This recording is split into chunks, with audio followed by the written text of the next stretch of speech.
psychedelic harm reduction sees the individual where it's at.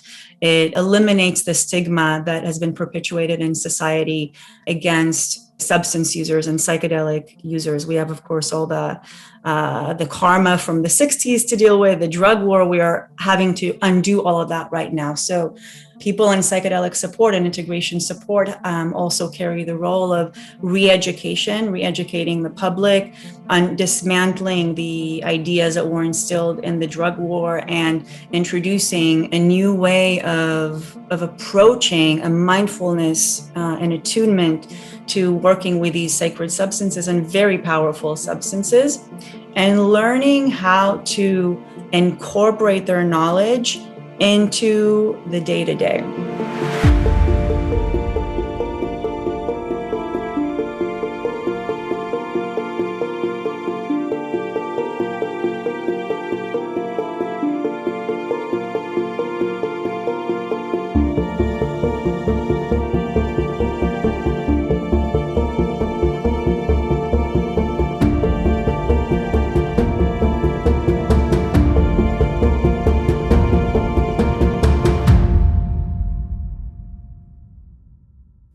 Hi, everyone. Welcome to another episode of the Psychedelic Conversations podcast. I have a super special guest today, Shiri Godasi. She is the pioneer in the psychedelic integration support and creative educator, community builder, and the visionary disruptor. So amazing to have you. Welcome to our show. Thank you for including me in your offering. Appreciate it. Thanks for being here. And let's begin with, what does it mean to be a visionary disruptor before we dive into your story and how you came into this work? Yeah, thank you. So we are obviously living through, as everyone's favorite word, an interesting time on planet Earth right now. And as far as I see it, we are swimming in the crack through two paradigms, an old and outdated paradigm of social systems that has produced a certain result in our society and certain outcomes that currently in our day and age we are dealing with through mental health illnesses, through patriarchy, through people not being able to live in sovereignty and in thriving. There's a lot of suffering in the world, and we are at a tipping point where we understand that the systems that have gotten us to this place are no longer sustainable for us and are not supporting our true mission in this lifetime and humanity's survival. So new systems are being ushered in, a new paradigm is being ushered in, and though we are not entirely sure what this paradigm and what systems are needed to create and support this new age and era, we definitely know that the old systems and patterns need to be disrupted. So a visionary's role in this case would be to first understand that we are trapped in a perpetual cycle that is not serving us, and then also cultivate the courage and the methods, innovate methods to provide creative solutions to issues that are no longer working for us.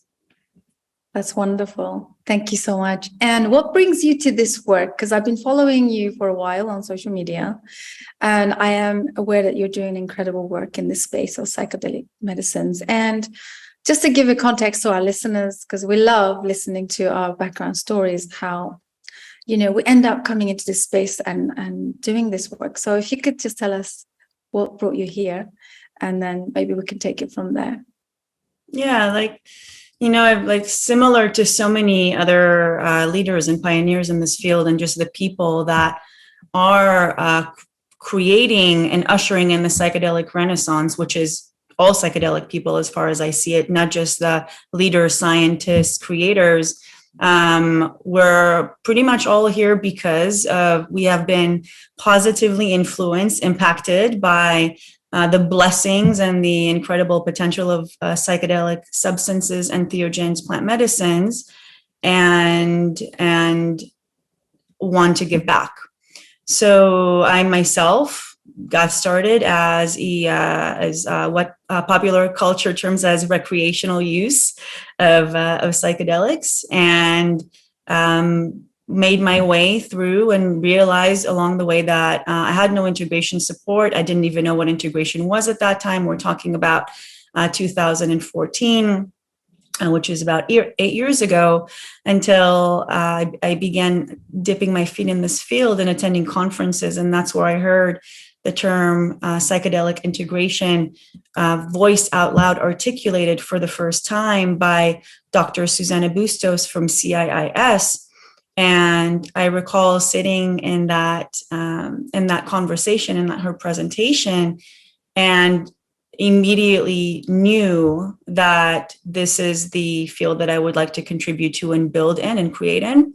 Again, at that time, there weren't almost any resources. There was one organization that I knew of, which is Erie from the Bay Area, also working in CIIS. And there was literally no one to model integration after at that time. So, being a psychonaut, a psychedelic explorer, I was going through a very messy journey of my own, wrestling with my own demons, trying to gather all the resources I can, trying to provide resources to other people who were going through the same journey. Also, not to say that it wasn't at the time also not motivated by ego motives as far as I see it now, because at the time I was so young and like a novice in my consciousness travels, and I really just wanted to serve, and I had no idea what that meant, but I wanted to be a part of the mission. So I did the best I could. I started creating meetups in Los Angeles, integration circles, events, classes, was educated, of course, along the way, got my master's in psychedelic integration therapy, got certified by Being True to You, a bunch of other trainings. I began to do the MDMA assisted psychotherapy training by MAPS, which I never completed, for the record, and just started working with the people, and lots of trial and error, lots of falling on my ass and my face publicly, being like a public figure in Los Angeles, and at the time I'm no longer in Los Angeles, but always, this is kind of like the nature of the people who are daring to, to do things in a new way, inviting people into spaces. So that was definitely a risk I took at the time, and just learning a lot through action, and just learning to be okay with my mistakes and turn them into hopefully examples to other people in the field to learn from, and so they can also continue the work and continue spreading the message in the community of psychedelic integration. So that's how I got started, and that's how I got to where I am in a nutshell. Mm-hmm. That's lovely. Thank you for sharing. When you say making a lot of mistakes and learning from those, I think this really resonates with probably a lot of our listeners as well. Would you agree that the psychedelic journey and taking this journey on board is just the nature of it is sort of falling and then rising and then falling? Why does it, why these substances lends themselves into this kind of journey? And I know most of the integration work that we all try to kind of figure out and nail it down is to help this journey to maybe flow more naturally and organically. What are your thoughts and observations around integration? Because this is also very new. Yeah. I understand that this is a very new field. There aren't many people who's doing this really, structured, maybe yourself, and there's only a few handful of people. I hear and I have conversations with people who have no idea. They know the word integration, but they don't know what it is when it's used in conjunction with psychedelics. So what would be your observations and what would you tell our listeners? All right. So it sounds like a definition of what psychedelic integration is could be helpful right now. Right. Yeah. And as you mentioned, there are, this is such a novel field. It's a relatively novel concept. The concept of psychedelic support itself is not new. It's been ingrained in indigenous cultures that have been using entheogens and plant medicines for millennia. For them, it was a natural part of the psycho-spiritual development in shamanism culture, because they all sat in community, they sat in circles, they brewed together, they prayed together, and also they, you know, being in that particular environment where they were maybe less susceptible to the stressors that we are dealing with here in the Northern Hemisphere, which, you know, naturally we have other stressors, other forces at play, other outcomes. We have the entire mental health industry and pharmacopoeia industry, which is non-existent in the jungle. We have different worldviews and different ways of tackling the different issues at hand in communities. So it's just important for me to say that, you know, a lot of people there right now, there are, you know, a lot of voices around psychedelic integration also questioning, well, you know, in the jungle, they didn't need psychedelic integration. Well, that is absolutely true, because they were already integrated within the community. They had the language for entheogenic and the mystical experience. They have it ingrained in their culture. We do not in the West have that language. We do not make respect for psycho-spiritual development, for the mystical experience, and language dictates reality. So right now, we, again, as mentioned earlier, we're in that crack between the paradigms where new languages are being encoded into our culture, our psyche. And one of these languages that we are seeing as, that I see at least as necessary right now, is the language of reverence and harm reduction towards the in the mystical experience, as we are attempting to integrate it into our culture, into our Northern Hemisphere, Western culture. And integration is first and foremost that. Integration is a methodology, which it is completely methodical as far as I see it in my studies and the way I've come to understand it. It is, first and foremost, it does serve for the need of harm reduction. Psychedelic harm reduction sees the individual where it's at. It eliminates the stigma that has been perpetuated in society against substance users and psychedelic users. We have, of course, all the karma from the 60s to deal with, the drug war. We are having to undo all of that right now. So people in psychedelic support and integration support also carry the role of re-educating the public, dismantling the ideas that were instilled in the drug war, and introducing a new way of approaching a mindfulness and attunement to working with these sacred substances and very powerful substances, and learning how to incorporate their knowledge into the day-to-day. Now, the ways that we are, like the acute ways of how we may be integrating the knowledge, of course, I think it really does depend on, you know, the philosophy of the integration provider. And again, this is all just being made up now as we go, right? It's really important for me to say that there aren't too many resources. There are literally just not even like 5 books that I know of about psychedelic integration proper that just came out in the last couple of years. I myself have written, I have 2 unpublished books. Hopefully they'll be published sometime soon about integration. But I originated an integration philosophy, which I call the Psyched Soul Method, which I teach in my integration program, my 12-month integration training program. And it is an original method and a protocol that is that sees both the meta of the experience and how it's integrated into culture, as well as the micro of how it affects the individual in a laser focused way in their psyche. So basically, integration is a multidimensional approach. It's a multidisciplinary approach. It takes into consideration the multidimensionality of the human and spiritual realms. It is bringing in higher knowledge from the guides and the elders and all the aides that we have in the ether that want to help us usher into a new era. And maybe more than anything, it's there are so many visionaries in this field, and I feel like, part of the struggle, and this is where I want to get back to the question that you had about making mistakes, is that, as visionaries, our mind is always active. It is always in the ether. And we understand that literally everything is possible. Everything.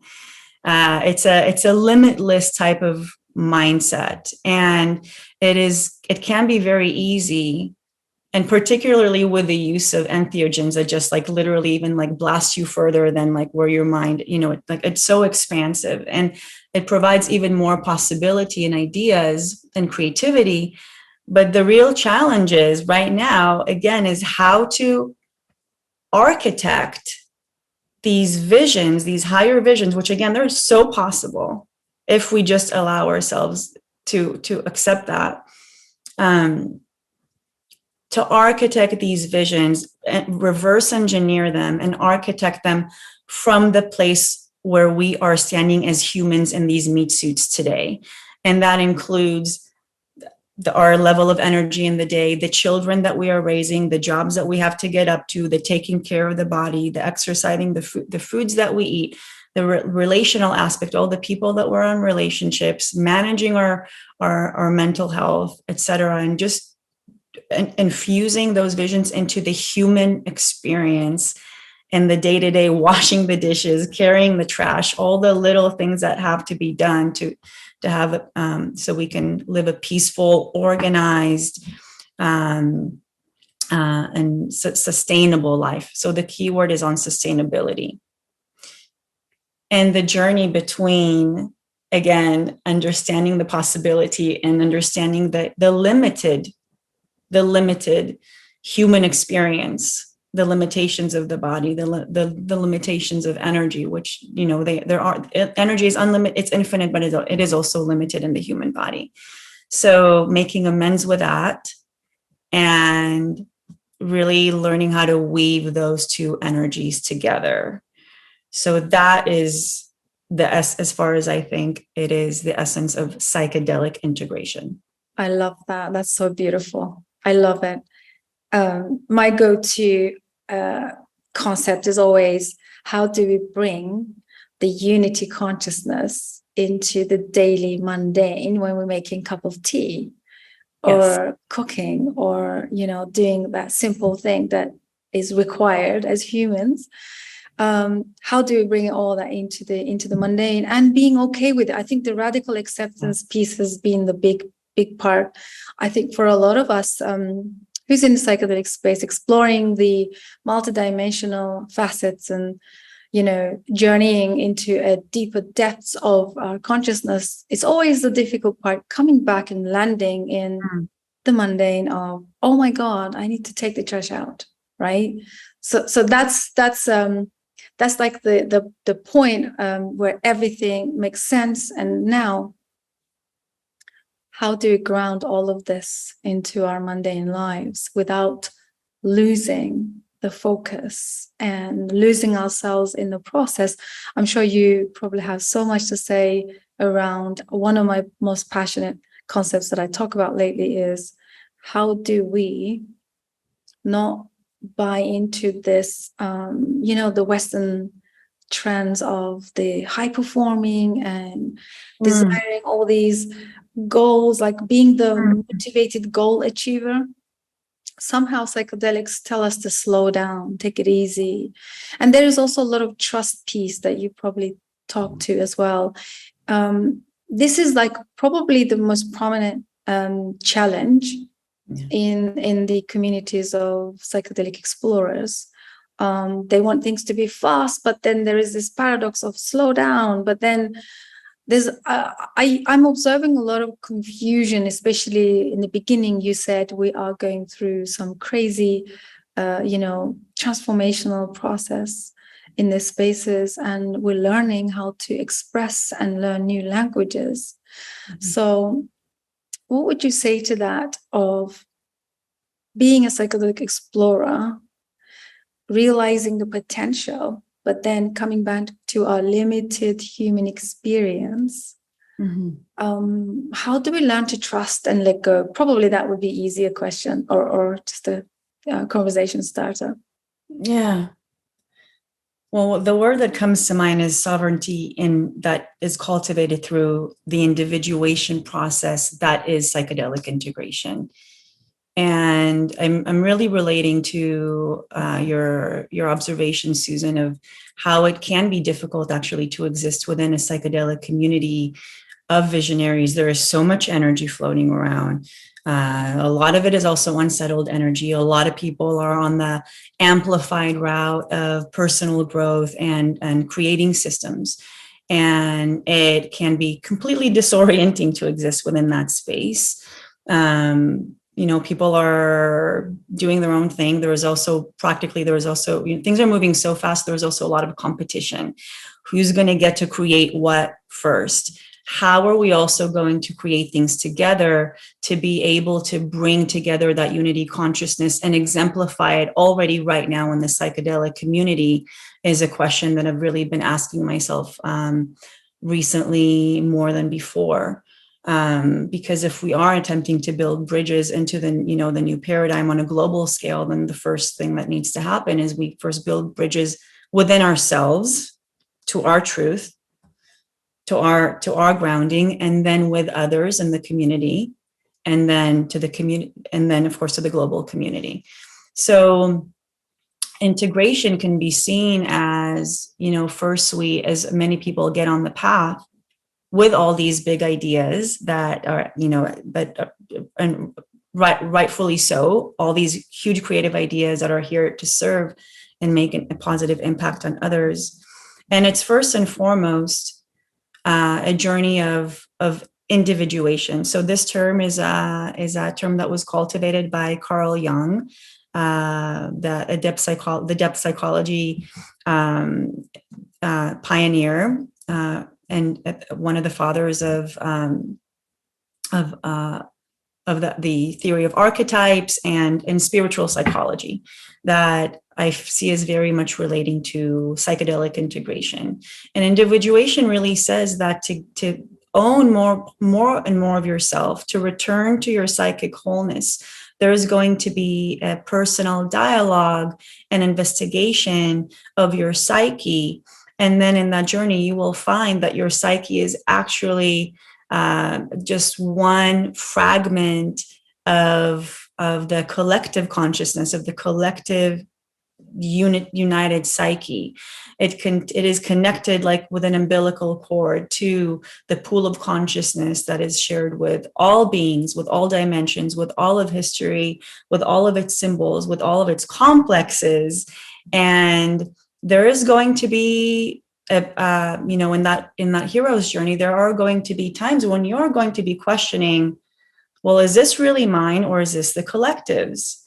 And is there really a difference between the two? Or rather, how am I contributing to the complexes of the collective as an individual? Where are the boundaries where I am actually able to discern myself and cultivate an awareness that I am a part of the whole, but I am also here as a sovereign being that has I have my own soul's code. I have my own message. I have my own genius, and it matters just as much in an equal manner to all other messages, medicine, souls, geniuses, creatives that are coexisting in this pool of consciousness. And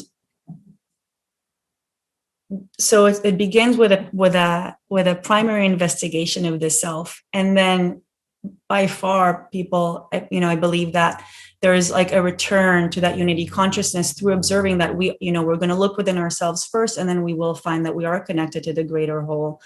But as far as I see it, one of the greater challenges that we have right now is to be in that sovereignty, to be in our full power, and to keep cultivating that kindness and compassion to all other beings that are coexisting, to encourage the diversity, to encourage the wilderness of consciousness, even if we don't understand it. Pluralism comes up. a lot, right? And this is one of the things that I feel like we do have still a lot of work to do around in the psychedelic community at large, because we are seeing, very prominent voices in the field. It's almost like a replica of the previous system that we are trying to dismantle. We are seeing it in some ways being replicated into the new paradigms through the medical voices and the science that is very important, but it feels like it's almost overpowering the field and forgetting the indigenous wisdom.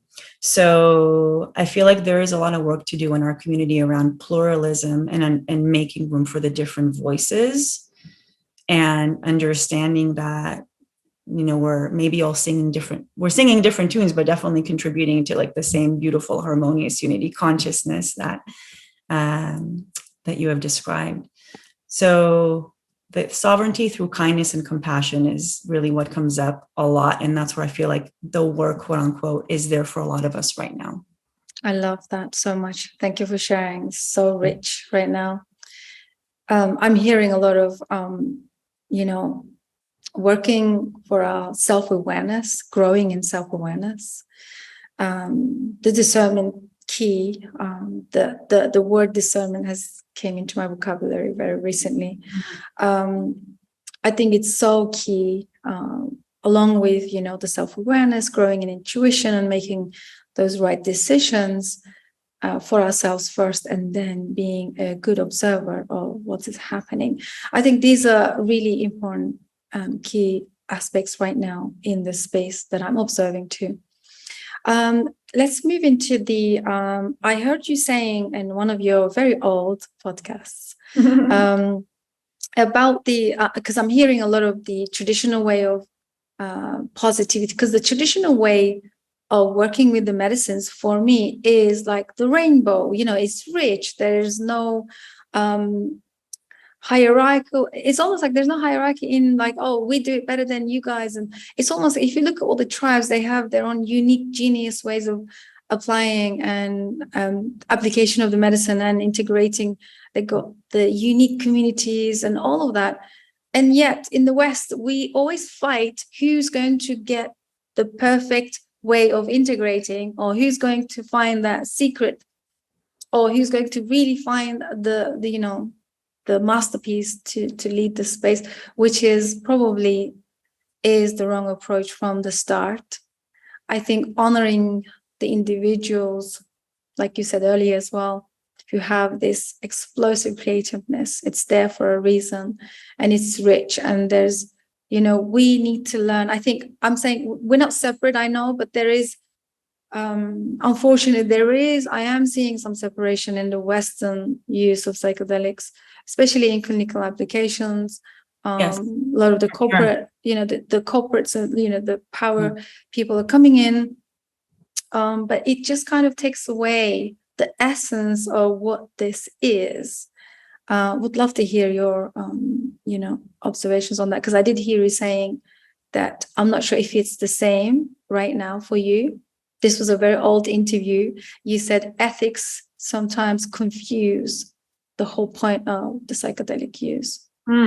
Wow, you pulled out that quote that I totally forgot about, but it's so timely because the conversation of ethics is always important, and of course it's coming up even more recently.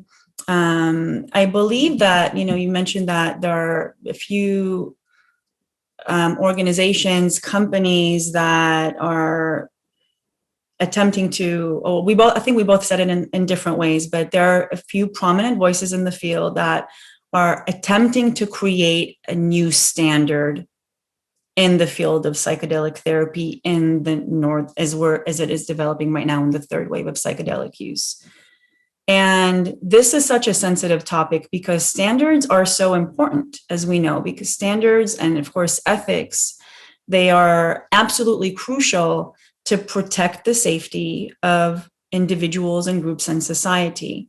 Without standards of care, we are risking that many people will get hurt, and particularly the weaker populations, that people that suffer from mental health issues, people that suffer from trauma, people that suffer from from social issues and minorities, and they will be the people that get hurt first because of lack of resources.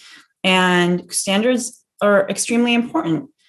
It does seem to me that right now, and I'm still kind of bathing in this opinion. So I just want to, these podcasts are always like recorded in a moment in time. And I just want to say that, opinions are always fluid. So what I'm observing right now, I learned recently, for example, that there is a new board being formed called, I believe it's called the BCPP, Board of Certified Psychedelic Practitioners.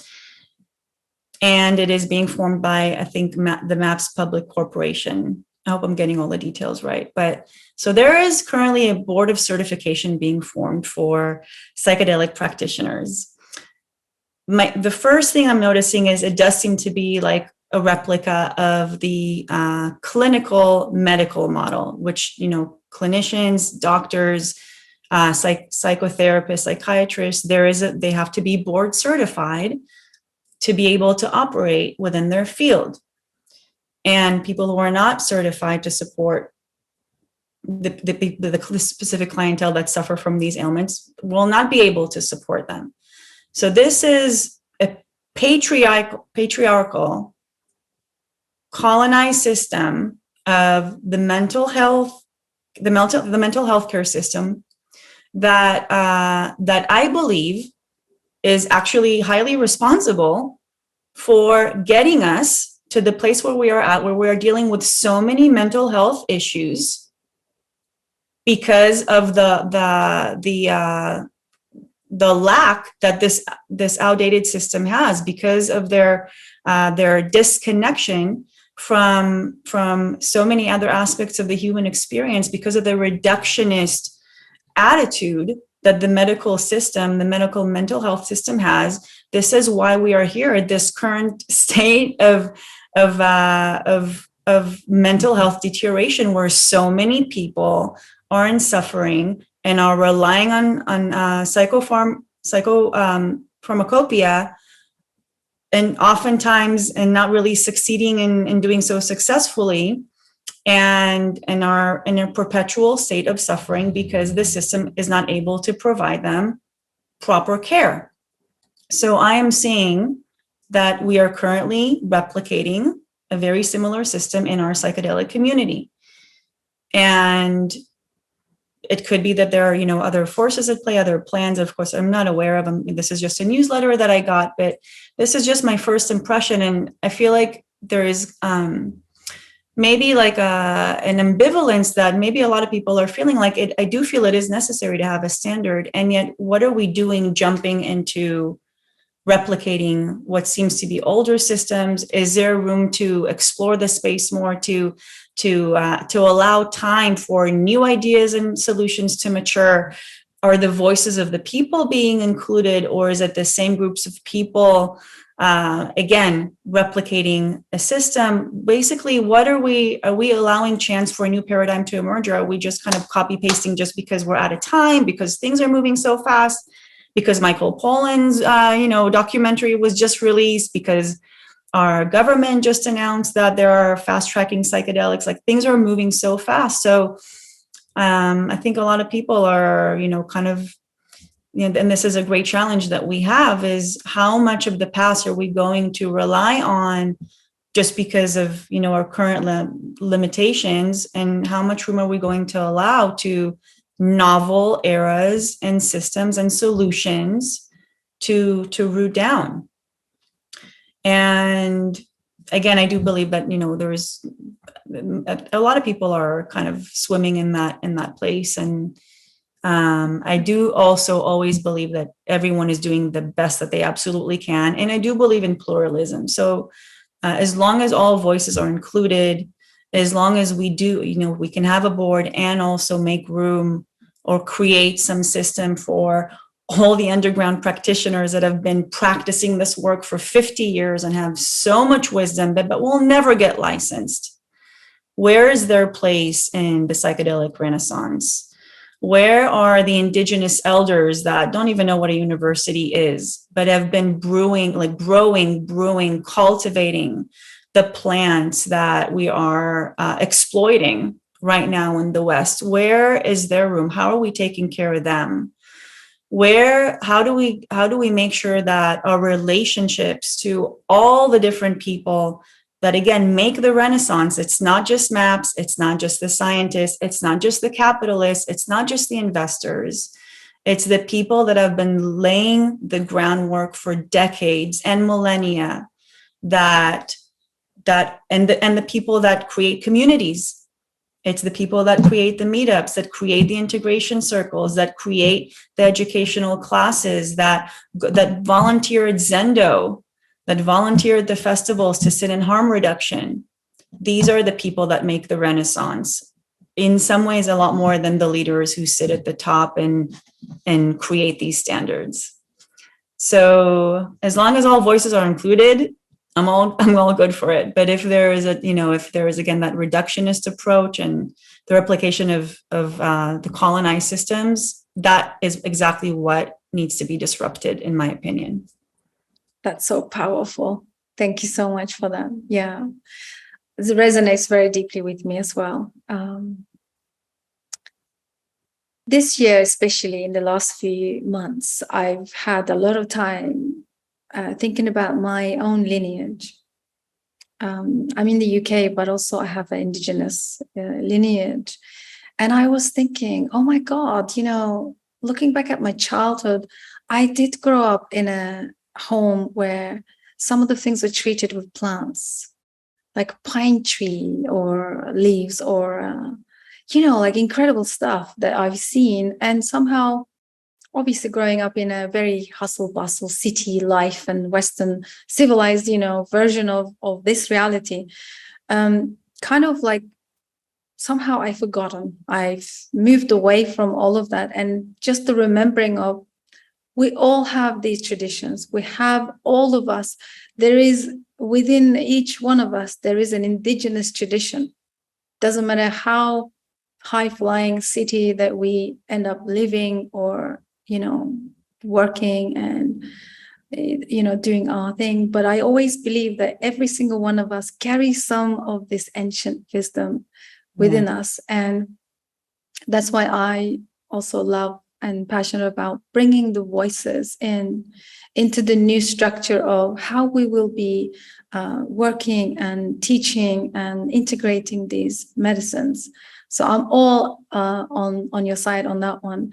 And especially now with the mental health increasing, it's going to probably, coming from the mental health background myself, starting out as a traditional counseling, completely understand and agree with the limitations of the traditional way of working with, for example, simple as mental health. It's so limited.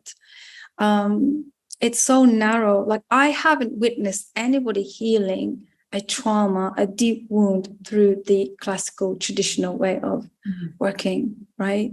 There's always something else that needed. And currently I'm observing some of the UK communities as well who are moving into the community-centric approach. Even the clinical licensed psychologists, we have really good names here doing an amazing work in the psychedelic renaissance space.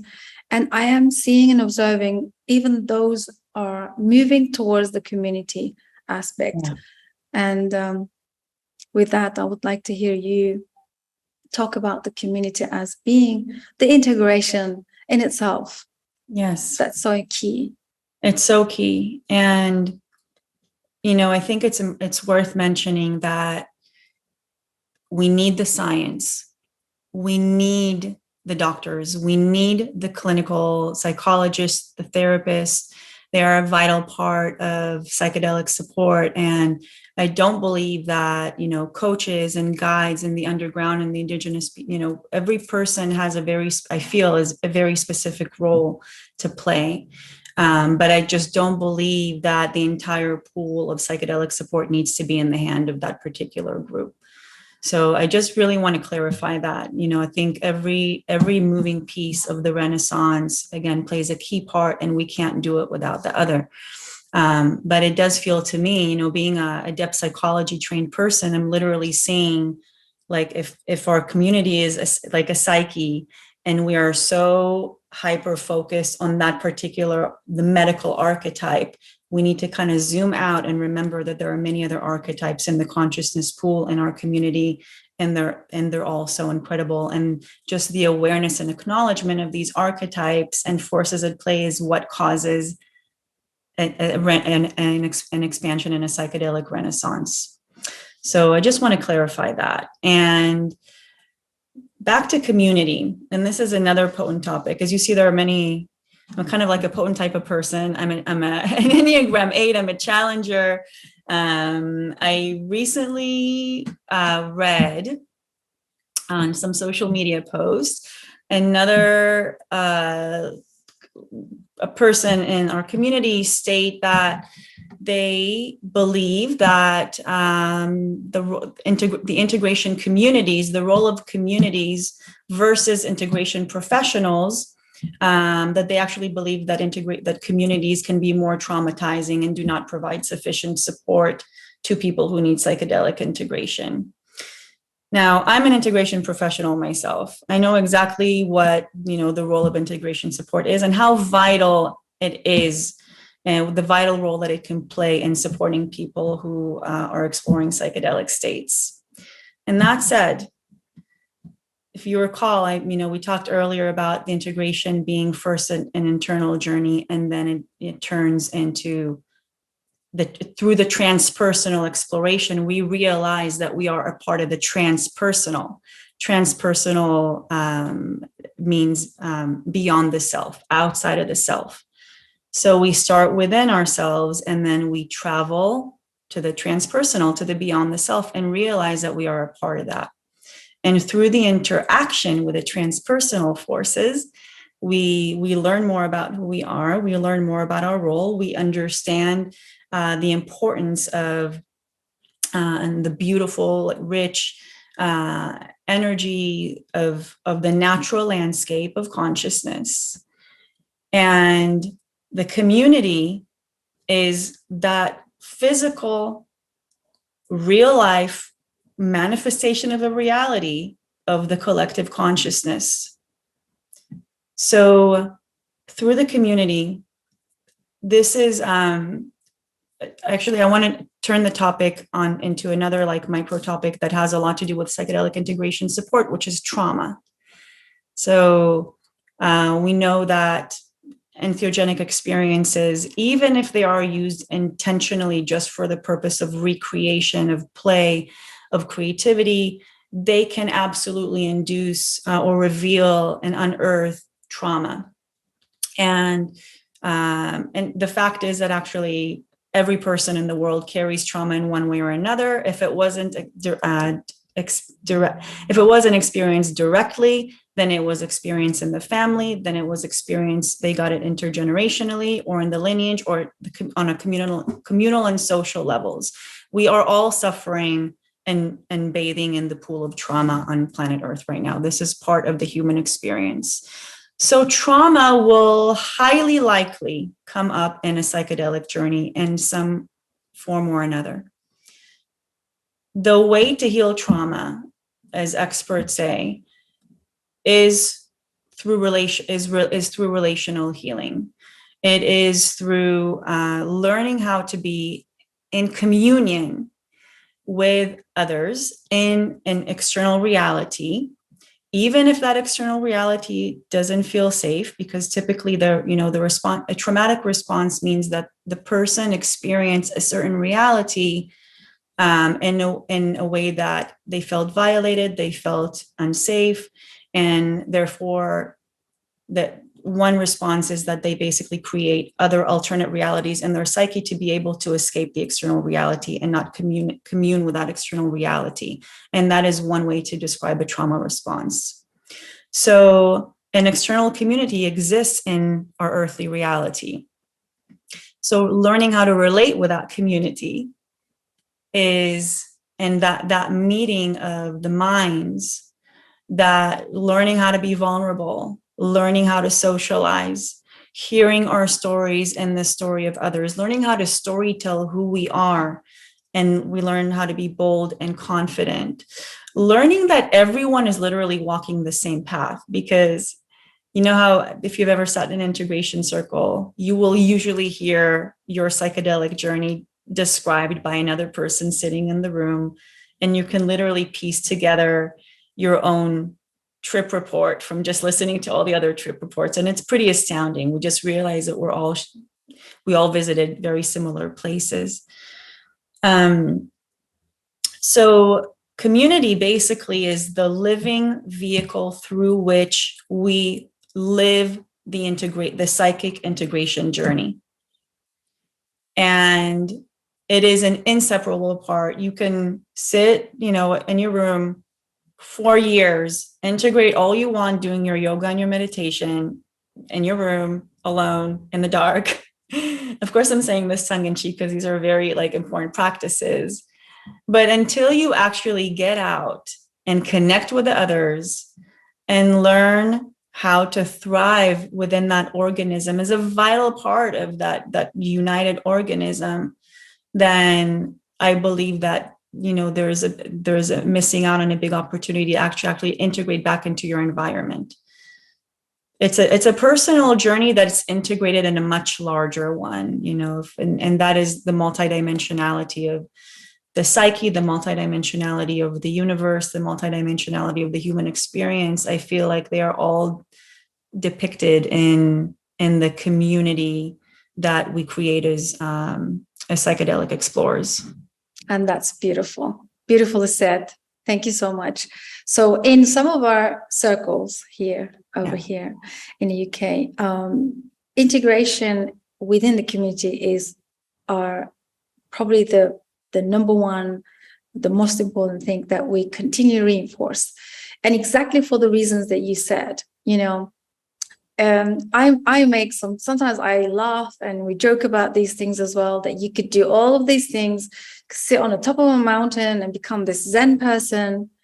However, the trauma and the key aspect of integration is the trauma, which is relational, right? We said that you need to come back in. You need to come back into that space where there are other bodies that's going to help you integrate those, early traumas or whatever that the person is carrying inside. Finally, they can release and see the others as the mirror, continually showing them where the work lies and how to be with them. So one of my favorite concept is how to be with other bodies, right? Mm-hmm. So that's so key. And just to wrap this part up, would you say and agree that psychedelics, doesn't matter how it's being used, whether it's for focus, creativity, recreational, for joy, for play, ultimately they will somehow bring up some trauma, whether I do believe that 100%. And again, I want to reiterate that the trauma doesn't necessarily have to be something that you experienced. And this is, something that I see with clients a lot that come in for consultations because they witnessed in their psychedelic sessions some type of trauma unearthing. For example, a very common one is that they learned that they were sexually abused by a family member in their youth. And they are in crisis, they're shocked, they're not sure what to do with this insight. Was this even real? How do I know even what happened? And I always like to reframe it as, first of all, providing more context around the possibility of trauma is that, first of all, it could have happened, but some ways to look at it is that we can look at all the details as symbolic. For example, there was a character there. Is it specifically that person? We don't know. Maybe they were just stand-in for somebody else. The age time frame, the location, again, could be all symbolic. It could also be a representation of a story that is living in the family lineage that maybe we've inherited from, someone else in our family, like our mother or a grandmother that maybe actually went through this traumatic experience. And we may have overheard it when we were in our youth, heard our story, or even just received that in the psychic lineage. So it could be a traumatic experience that happened to someone else in the family, and we are witnessing it now. And a third option is that it could be trauma that happened in the collective. Sometimes we go through experiences where, we experience, for example, like being a person that lived in the concentration camps through Auschwitz. And let's say that we are not Jewish. No one in our family is Jewish. We went through the entire devastating event as if it was ours, and we are left devastated because we were in so much suffering and pain in the journey, and now we're not sure why it showed. And it could be that we were shown that to be able to develop compassion and also help heal and be able to tell the stories of all the millions of people who perished in that particular event and will never get their stories told. And the way to heal all the trauma that is living in the collective consciousness is through storytelling as we know it. So maybe it has something to do with storytelling about that demographic. So basically, there are many ways to approach the topic of trauma in psychedelic support. And these are some ways that could actually, hopefully, will be helpful to some of the listeners to integrate their own trauma experience, to bring more context to the experience. Yeah, that's wonderful. And yeah, this is just so away from the black and white thinking.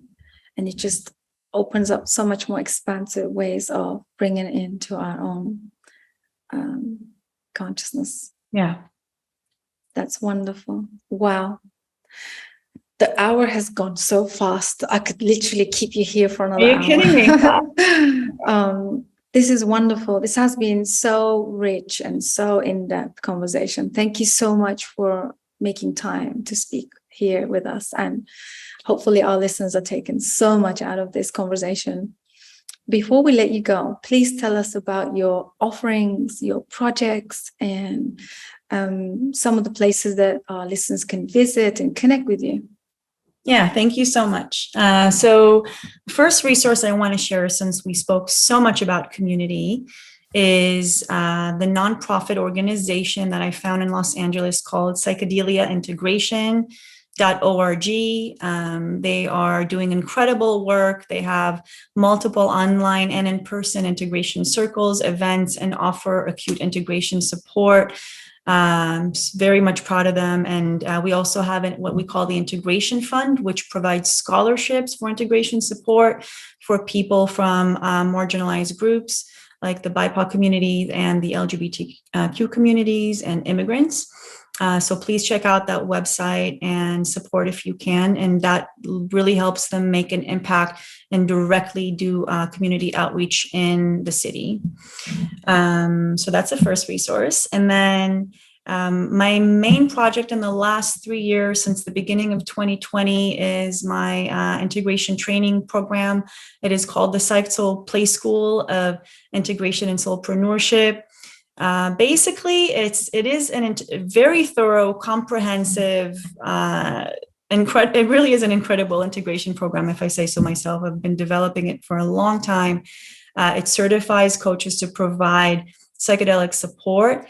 However, our twist is that, as far as I see it, and maybe you've kind of learned this about me listening to the conversation, is that I see integration ultimately as a tool to a much larger purpose, which is to disrupt the system in a creative way. So what we really do in the school is train our students to become creative disruptors, to be free thinkers, to increase their ability to go out into the communities and make a difference. They actually all, they go through the integration training and then receive business training. But what's really amazing is that they get the blueprint for integration support, and they also create around it a new one-of-a-kind niche for integration support that's never existed before, according to their soul's blueprint. So the type of medicine that comes out, and again, the wild medicine that each of them carry, is just incredible. And I'm so proud of them. I think some of my students have actually been on your podcast in the past. You've interviewed them. So that's my biggest project, and we are opening a mini program very soon called Decolonizing the Psychedelic Renaissance, where we bust through all the common myths and stories that are, again, currently creating the psychedelic field that I feel need to be disrupted. And then we are reopening our 1-year integration program right after that in the beginning of 2023. So that is what I'm up to. And more than anything, I just want to put out the message out there that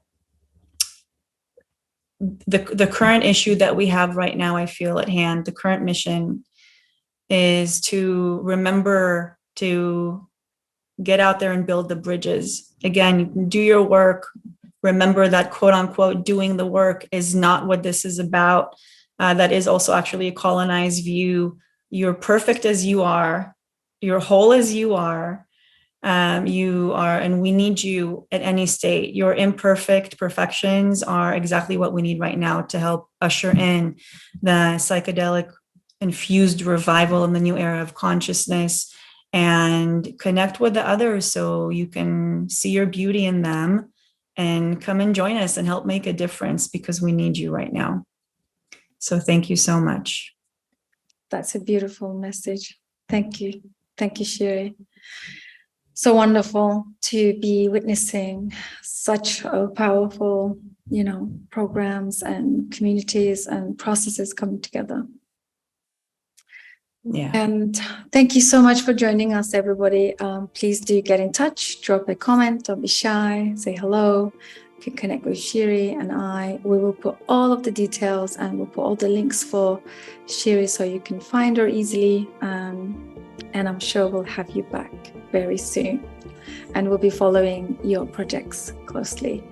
And thank you again. Bye for now, everyone. Much love. Thank you.